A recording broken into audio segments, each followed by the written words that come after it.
Tell us where that gold is, maybe we can all go home. I'm doing my best to remember. I promise! If I were you, I'd keep real still, Marie.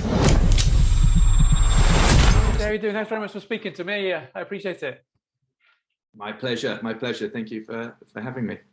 Oh, congratulations on the movie. I was just finished watching it just this morning. It's great. I really enjoyed it. I mean, I'm a big fan of these kind of World War II set films. So it was kind of, I was concerned that it wasn't going to live up to my expectations, but it really, really does. I mean, what really kind of pulled me in was the fact that it was really kind of shot, and it really felt as if you were in the movies that were filmed in kind of in the 70s, 80s, kind of around that era.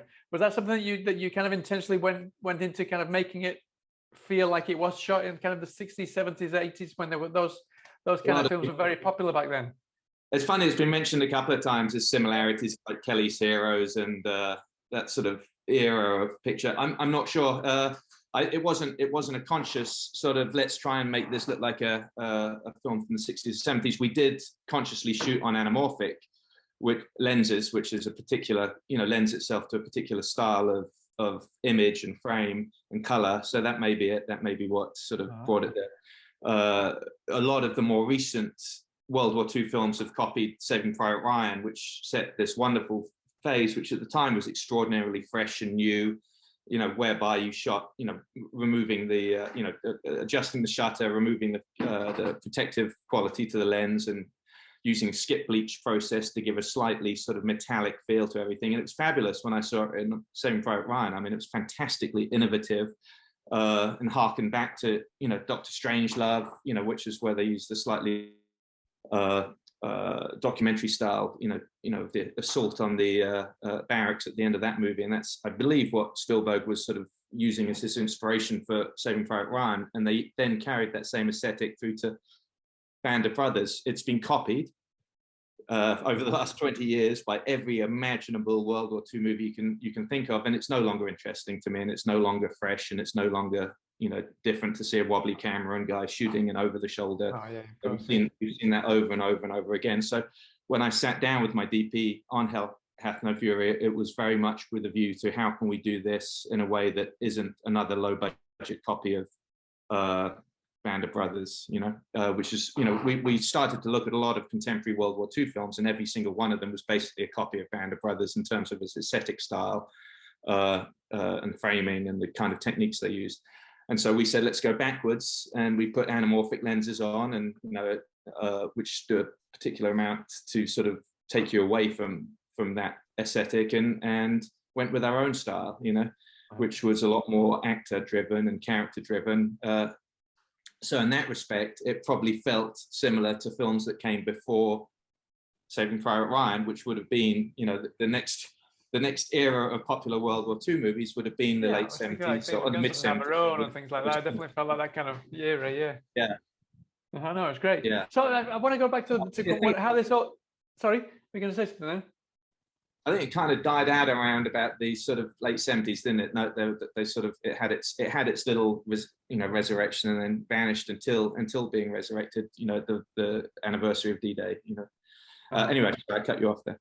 So I just wanted to kind of ask you a little bit how it came to be. I was reading that it was very organic, quite literally, because I think you got your own kind of cabbage patch in the back garden now because of COVID, and then because you kind of got fed up with that.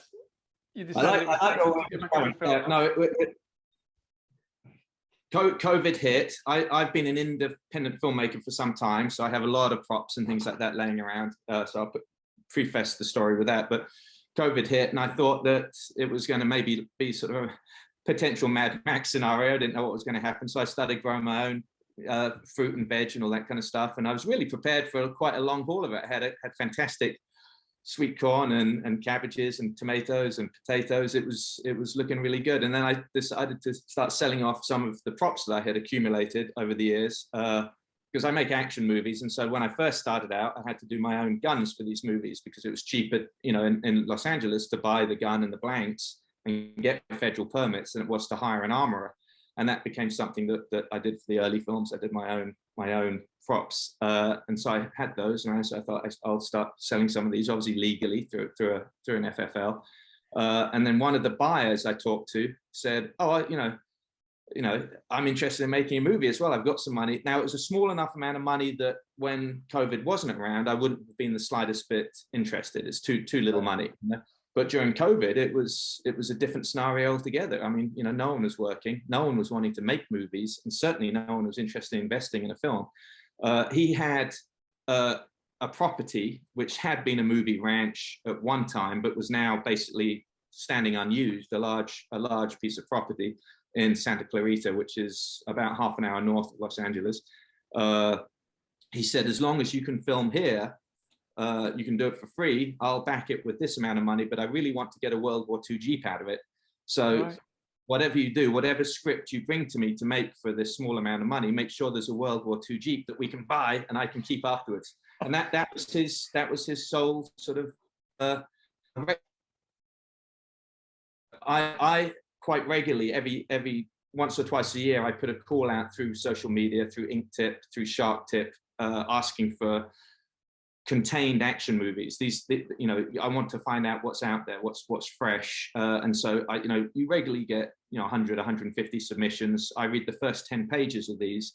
If you're caught up in the film, you'll read the rest of it. If you're not caught up by the first 10 pages, it goes. And so I had done one of those recently and got through about 45 scripts that way, and found this World War II script which really, really appealed. It was there was something about it that felt very fresh and very different. It was written by a Frenchman, so there was no particular allegiance to the greatest generation. Now, there's no doubt that, you know, the generation that lived through World War II is the greatest generation and 100% deserves that title. But it was interesting to me to read someone else's perspective on it, who had none of those kind of, had no qualms about not liking the Americans and seeing them for potentially the darker side of what that particular sort of victory for. You know, we've come to think of D-Day as the great, you know, rescue and as an incredible sort of moment of heroism, which of course it was, and there were dozens and dozens and dozens of instances of incredible heroism, but there was also some pretty seedy, nasty stuff going on with the, you know, that isn't talked about. And I like films, history films, where they explore things that haven't been explored before. And I found the fact that he painted these US troops as anything but white-hatted saviors, you know, coming to the rescue. These guys are really quite unpleasant. They're burnt out by this point. By 1944, these guys have fought, really hard for 2 or 3 years. They've come up through Italy, Africa, through southern France. They are burnt out. I don't know if you've read much on the fighting that went on in southern Italy. It was miserable. They would take a town. They'd be fought, the GIs would be fought back. They'd take it again. They'd be fought back. And they weren't fighting Wehrmacht soldiers. They were fighting Fallschirmjäger of the German special forces, the absolute, badasses of the bad. And these guys are determined not to give any ground away without a severe fight. It was really nasty. So by the time they got to France, these are burnt out cases of human beings, and even the best of us under extreme pressure is capable of things that are questionable, and that's what I wanted to look at. And I didn't want to have a big broad stroke that painted the Germans all as awful, or the Americans all as great, and the resistance all as struggling. There was something fresh about the way that he wrote this script, in that each of them felt authentic and good. They all had the capacity to be good, but they were struggling with their own desires to become rich or stay alive or simply make it through, For them, the fighting is over. Freedom.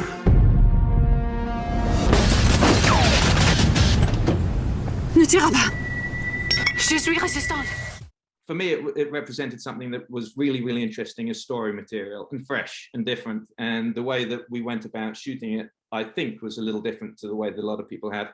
The only film that I had any of the cast and crew watch was Come and See, which is a film made by a director who had grown up in Belarus during the Scorched Earth campaign, where elements of the SS basically burned to the ground villages of these sort of Belarusian peasants in the most appalling way. And the way that he made his film was, instead of making it, you know, framing it as a history movie, he framed it almost as a horror movie.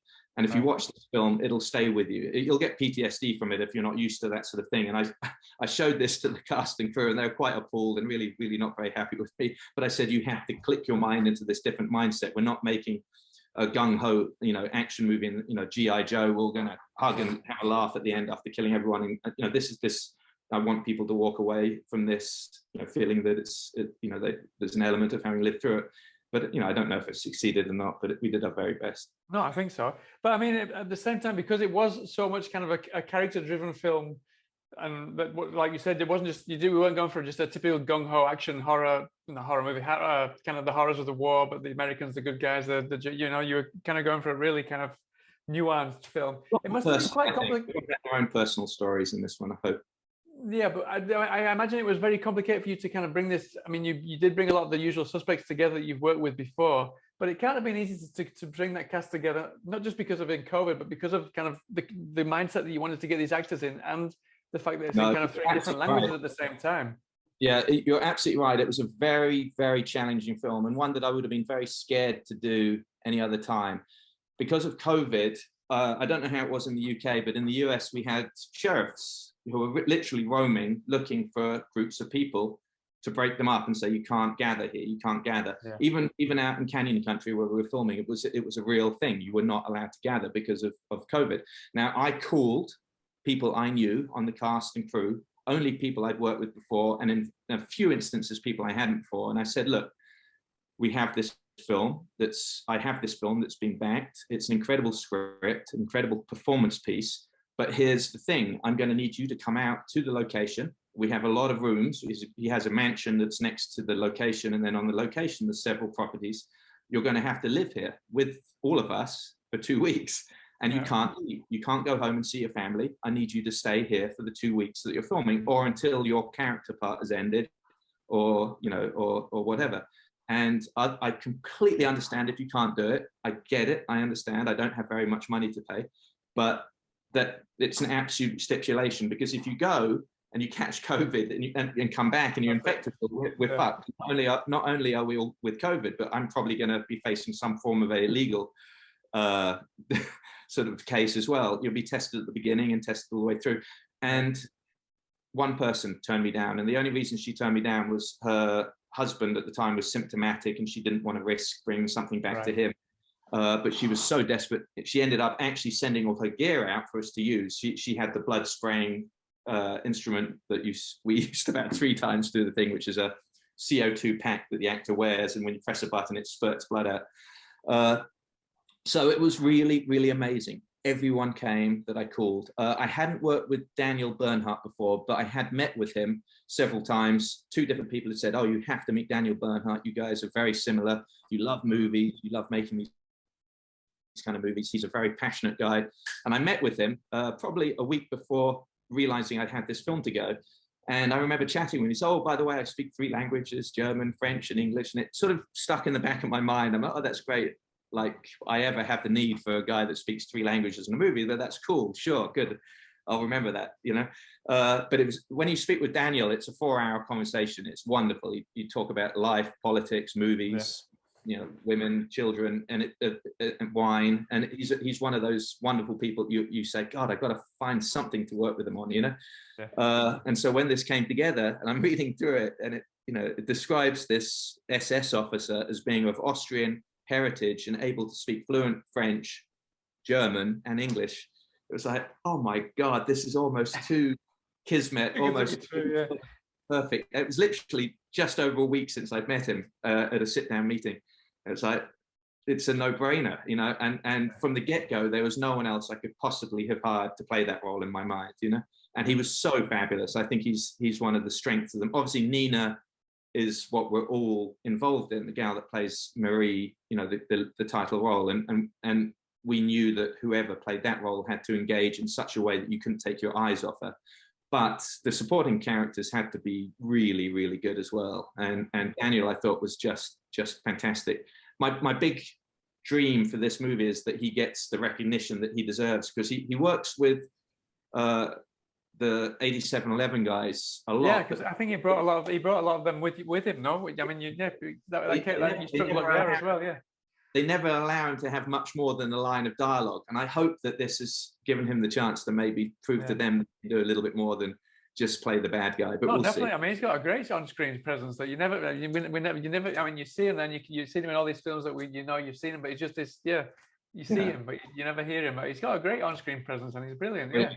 He was listening to music. I think it was Eminem or someone like that throughout the whole movie, trying to find himself, and it was, he was. As far as I was concerned, it was like working with any of the big actors, from John Malkovich through to, any of the sort of solid actors I've had the privilege to work with. It was no different. It felt, it certainly didn't feel like I was working with a stuntman who was desperately trying to remember his lines.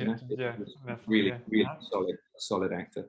And then in terms of the actual action itself, there is a lot of action, but it also felt like one of your most restrained films so far. I mean, for me, it was never an action movie. It was never supposed to be an action movie. It was always character-driven, period piece, with a little bit of sort of tension in there.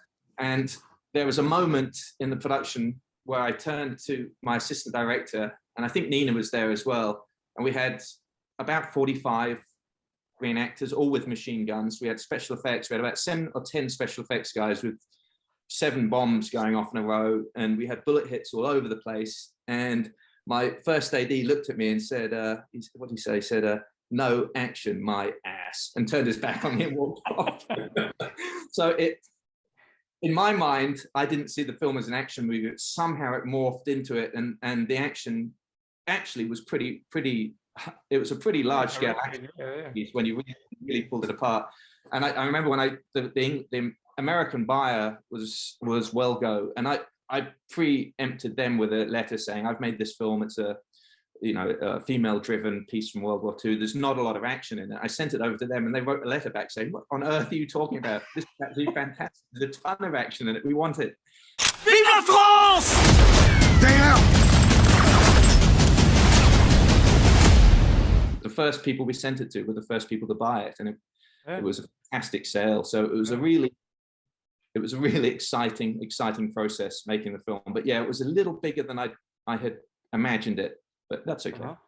But was that a conscious decision on your part to go for something a little less action oriented, even though it did end up being more an action than action? I think so. I think you're absolutely right. I think it's less that it was action than I just wanted anything that was not martial arts, because I've been at, I love the martial arts, and the martial arts have brought me an awful lot. I studied martial arts when I was a younger man. I adore watching it, and I adore the rhythms of it. But, the movies about martial arts that are driven by martial arts, there's a fantasy world to them that it's inescapable, but it doesn't really, in real life, it doesn't work in that balletic sort of wonderful choreographed way. It just doesn't. And the film itself is a fantasy. And I think for me, I want to move beyond that. And I owe everything I have to martial arts. They took me from being a stuntman to being a director. Directing pays my bills. It puts food on the table now because of the martial arts movies I made. So I have to look at them for what they are. They were what made me, and they were the source of any kind of success that I have. It can be drawn back to the martial arts movies I made, but I want to move beyond those. It's a conscious desire. And with COVID and this sort of experimental script that came in, it felt like the perfect opportunity. So I think you're right. Less so action than just this sort of rather fantasy world of people doing side on the street. Which, where would you like to go next after this? Because obviously you said that maybe subconsciously you kind of decided you want to kind of shift things a little. Would you go and consciously shift? I love historical pieces. I love sinking myself into another era and vanishing in there and living that era and thinking it. For example, when in Hell Hath No Fury, you have a love scene where they're in that, the house that he's rented for them, as they get away, and you decide what have they been eating, what's on the plate that they finished in the meal. You can't just put a meal on that plate. You have to think, what would they have had? Because of rationing, they wouldn't have had steak, they wouldn't have vegetables. the choice of foods is determined by the era that they live in. And in France in 1941, 42, you'd have had incredible sort of restrictions. And I love each of your decision-making process being governed by the historical aspects of what went on and the language that people use. For example, there's a scene where the American GI finds simpatico with the French resistance man through Louis Armstrong, but then you've got to work out how would the Frenchman have, what Louis Armstrong, would that Frenchman have realistically heard? It would have been on a record, but how many records have been released that would have made it to France at that time? It wouldn't have been on the radio, that wouldn't have existed. And what Louis Armstrong would that GI have heard living in New York? So each step of the way you have to think, and there's something really exciting about that.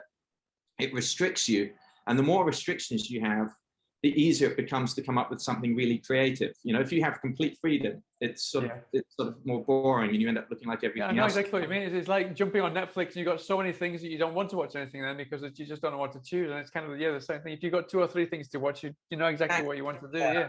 Something wonderful about it, and really, you know, even the guns. You know, at the beginning of the film, they have an assault on the German vehicle. It says 1941, and we had one of the French guys had a Sten gun. I had a Sten gun from another movie, you know, which we've used in 20 films.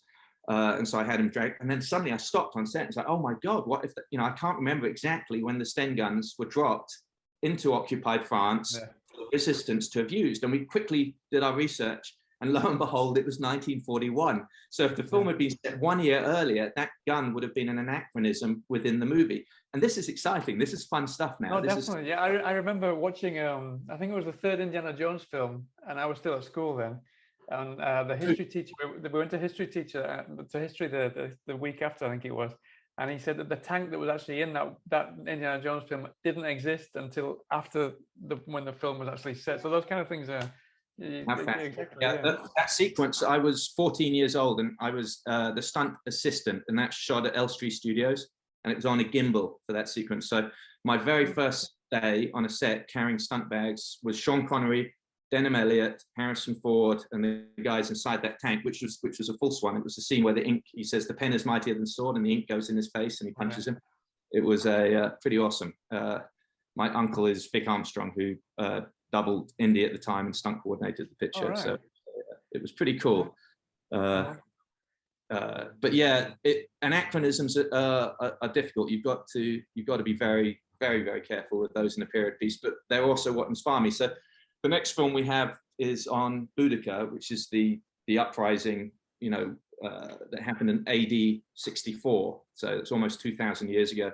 And you know, the Celtic tribes were basically brought together and, you know, and stood up against the Roman colonizers at the time. And so the research involved is enormous, and it's really fun to do. And it sort of stimulates you. And each time you think you've met a wall that's like, oh my God, I can't do what I want to do because that didn't exist at this time. You read another page and you go, oh my God, but it offers me the chance to do this instead, which is even more interesting and feels even more sort of imaginative. So that's pretty good. And then there's a script after that I would love to do on 1066, which if you're English will be familiar to you from your history lessons. And then one on the American Gold Rush here in California, which has been a passion project for some time. And these are films that are based on research that I've done and stories that I've read, not on other movies. And the key is not to base anything on another film. I try not to do that as much as possible, you know, and try to find my inspiration elsewhere, you know. The filmmakers I truly loved were the ones that lived lives and made films based on their lives, you know, in one way or another, like Marion C. Cooper or John Ford or Hawks, as opposed to the filmmakers that came in the next generation that devoured the films that had come before and basically regurgitated what they had felt and seen from other movies. And I think, you know, right now we're now regurgitating the regurgitation, you know. Anyway, you're about to... The cycle just keeps going, yeah. But are those films that you're going to write yourselves, or are you working with someone else to write the screenplay for you? It's clear that you've done a lot of homework there. Those 3 all original scripts by me. Hell Hath No Fury was not one of my scripts. It was someone else's. I took the script and rewrote it, so that it could, because it was written in French to start with, and then I translated that using Google. And as you know, that was really, no one wanted to do it. I passed it to my management and a couple of others. What, are you out of your mind? This is the worst thing we've ever read. I said, no, wait. So I rewrote it and then passed it on. They're like, oh, this is sort of interesting. And then I had a female writer, Catherine McEwen, who I have worked with quite regularly, who went in and she really rewrote the role of Marie to turn her into someone that was dynamic and powerful and had a real sense within it. There's something tricky about most scripts that are written about female leads if they're written only by a male. You have to have a perspective at some point, I believe, and there's obviously been great works of literature written about and starring women in lead roles that were written by men that worked, but in my personal experience, which is what it is and worth what it is, you kind of have to have a woman writer come in and write a woman character, or at least rewrite as much as possible. So I work with various writers. For me, there's very little ego where it comes to the writer credit. I don't care. I'll have 15 writer credits on a movie if it's all about making the best possible film. Creating the best possible characters. Yeah, definitely. Yeah. And then also, I know if this is it the 2nd of June? You've got another film coming out that you did just recently called White Elephant. Is that right? I think it's the 3rd of June. It goes to AMC here. Yeah. With Michael Rooker and Bruce Willis. So that's probably one of the last Bruce Willis films that we'll get to see now, since he's. I think so. And then Olga in that one, Olga Kurylenko who is playing Boudica, by the way, who is just fantastic. She's absolutely phenomenal. Really, really a good actress. So White Elephant comes out June 3rd. It's very good. We work with, my team worked with Bruce for the first 2 days of that film, and it will be interesting because it's one of the last ones done with him. But he did quite a few. He did a lot of films over a period of a couple of years. He's putting money together for his family, and knew what was happening and was aware. Me, like a lot of people, I think we all regretted thinking that he was phoning in the last few appearances. Unfortunately, everyone didn't realize what was going on there, and it was far more complex than that, and it's heartbreaking and sad and very, very sad to see. And for me, I was heartbroken after the end of the 2 days, and I said to the team, "You want to do this again?" And they're like, "We can't do it. None of us want to do it. We don't want." We love him. We love the fact he's making money for his family and he's doing this, but it's something that felt uncomfortable about it. And at the end of the day, he'll be, he's put the money aside. There was not, it was certainly not being forced into doing it in any way, shape or form. He was very happy to be there. He was most cheerful I've ever seen him. I worked with him 2 or 3 times as a stuntman. He was quite a handful back then, and he was a lot more cheerful now. He was shaking the crew's hand and smiling, playing golf, and really, really having a wonderful time with it. Kept it very, very short, so it wasn't too difficult. And the days were very short. They finished at lunch, but it's a tricky thing. If I'd known more about it, I probably would have avoided doing it, but it's okay. And we worked it into the script as well, as much as we could. The fact is a little slower and the dialogue's has a little bit of nuance to it, but it's a tricky old deal. It's a sad thing. It's afflicted a lot of actors. I read up quite a lot afterwards, and Rita Hayworth had it late in her career, and it is I think something to do with all that remembering lines. Maybe it tweaks something. Who knows? I don't know. I'm not a doctor, but yeah, I'm glad we did it. Michael Rooker is phenomenal. Really fantastic. I mean, he's on the crest of a wave right now. He's fantastic. Yeah. I mean, he's a force of nature. You've got to point him in the direction you want him, and whoosh, he goes in there and gets it done. And stuntmen are flying in the air, props are being thrown and smashed against the walls, and things happen, and he comes out and you shout cut, and you look at it, it's like, that is amazing, and it's really, really fun to work with him. Quite a blast. And we had Vadir Derbez, whose dad is Eugenio Derbez, who's sort of, the sort of Mexican TV royalty, comedy royalty, and very, very well known. And most importantly, it sort of hooked me up with Olga, who I'm now working with again. And I had a really, really good time working with her, and found her enormously. She came in after traveling 21 hours straight, was utterly exhausted, And she turned up on set to do her, you know, because how films are done and people are scheduled, it's never, you know, it's sometimes perfect, but very rarely. And she looked at me and said, I'm going to fall asleep on my feet. What have you got? What have you got? What kind of coffee have you got? And I have a caffeine drink that I drink. And I said, well, this is really strong. It's like 6 coffees. And she took it off me, chugged it without even asking what it was. I said, okay, let's go for it. And she did her scenes and they were brilliant. And I'm like, oh my God, I've never worked with anyone like this. No complaining, just asking what advice did I have to keep her awake. You know? And it's good. And they're in the movie. And she you know, there was something about her. I like that. Seize it. Let's do it. Let's get it done. Whatever it takes. No complaining. I'm here to do a job and do it as well as I possibly can. And I just love that. I love that. You know, it's a similar way to the one that I'm on. You know. So, brilliant. Well, I don't want to keep you any longer. It's been really good to speak to you, Jesse. I wish you the best of luck with Hell Hath No Fury, and then Thank White you very Elephant much. as well on next week. Did I answer all the questions you needed? I have a tendency to talk a lot. No. That's plenty of information. I've got loads of information. That was fine. Yeah. And I mean, you've got loads of projects coming up, so hopefully we'll get to chat again sometime soon about one of those. Brilliant. It would be my pleasure. Thank you very much for taking the time. No, thanks very much for speaking to me as well. All right, all the best. Have a good day. Maybe we put down these guns. We all get a little piece of that gold. We got a deal? No more deals.